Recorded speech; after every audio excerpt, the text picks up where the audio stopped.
Hello बच्चों, let's read the question. A question says, a flash of red light followed by a flash of far red light given during the middle of the night to a short day plant will likely option 1 cause increased flower production, option 2 stimulate flowering, option 3 inhibit flowering, option 4 have no effect upon flowering. Question में हमें बोला गया है कि अगर हम middle of the night में एक शॉर्ट डे प्लांट पर रेड लाइट का फ्लैश डालें एंड देन उसके बाद फार रेड लाइट को फ्लैश करें तो उससे क्या इफेक्ट होगा। इस क्वेश्चन में हमारा की कॉन्सेप्ट है फोटो पीरियोडिज्म। फोटो पीरियोडिज्म एक ऐसा फिनोमिना जिसमें प्लांट्स रिस्पॉन्ड करते हैं to the duration of day and night. It is the response of plants to duration of day या नाइट पीरियड्स। कुछ प्लांट्स ऐसे होते हैं जो फ्लावरिंग शो करते हैं जब उन्हें क्रिटिकल ड्यूरेशन से ज्यादा लाइट एक्सपोजर मिलता है एंड इन्हें हम बोलते हैं long day plants. Long day plants क्या होते हैं? These require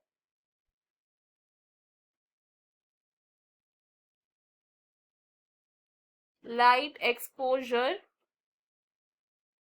more than critical duration. critical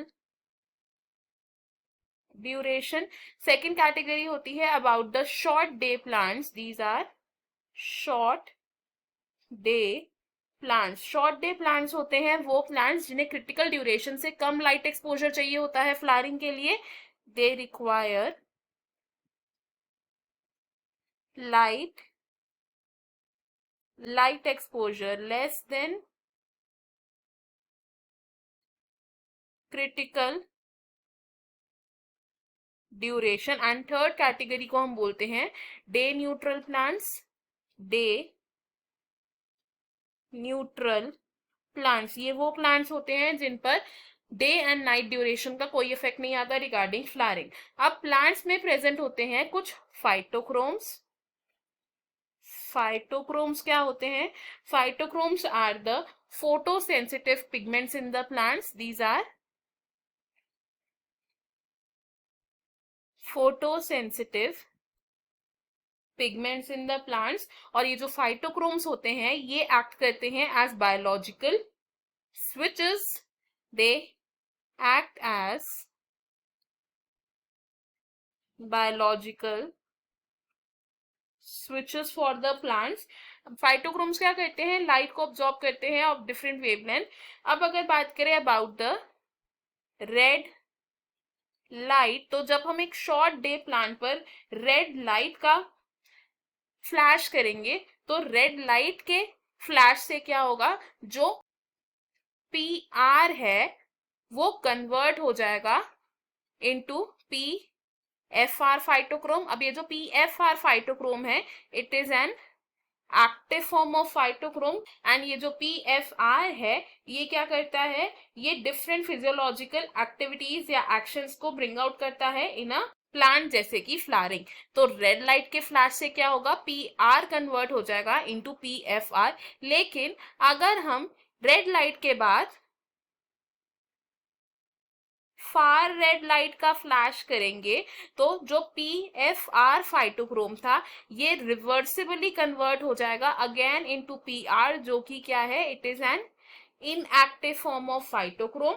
and PR जो है it will not bring out any physiological reaction. no physiological reaction. तो शॉर्ट डे प्लांट्स होते हैं जिन्हें क्रिटिकल ड्यूरेशन से कम लाइट एक्सपोजर चाहिए होता है फॉर फ्लावरिंग. एंड अगर उस तरीके के प्लांट्स पर हम पहले red light and then far red light का एक्सपोजर करेंगे तो there will be no effect on flowering. Flowering पर कोई इफेक्ट क्यों नहीं होगा? बिकॉज रेड लाइट के फ्लैश से तो पी आर फाइटोक्रोम कन्वर्ट हो रहा है into PFR which is active form. तो पीएफआर तो फिजियोलॉजिकल रिस्पॉन्सेस को लेके आ सकता है प्लांट में, लेकिन जब हम उसके बाद फार रेड लाइट डाल रहे हैं तो ये पीएफआर वापस से पीआर में कन्वर्ट हो जाएगा, जो कोई भी फिजियोलॉजिकल रिएक्शन को लेके नहीं आएगा, जिसकी वजह से हम बोल रहे हैं कि there will be no effect of flowering. तो इस क्वेश्चन में हमारा जो करेक्ट आंसर है वो हो जाएगा option 4 which says have no effect upon flowering. बाकी के ऑप्शन है हमारे यहाँ पर रॉन्ग एंड ऑप्शन 4 है correct. I hope you understood it well. Best of luck. Thank you.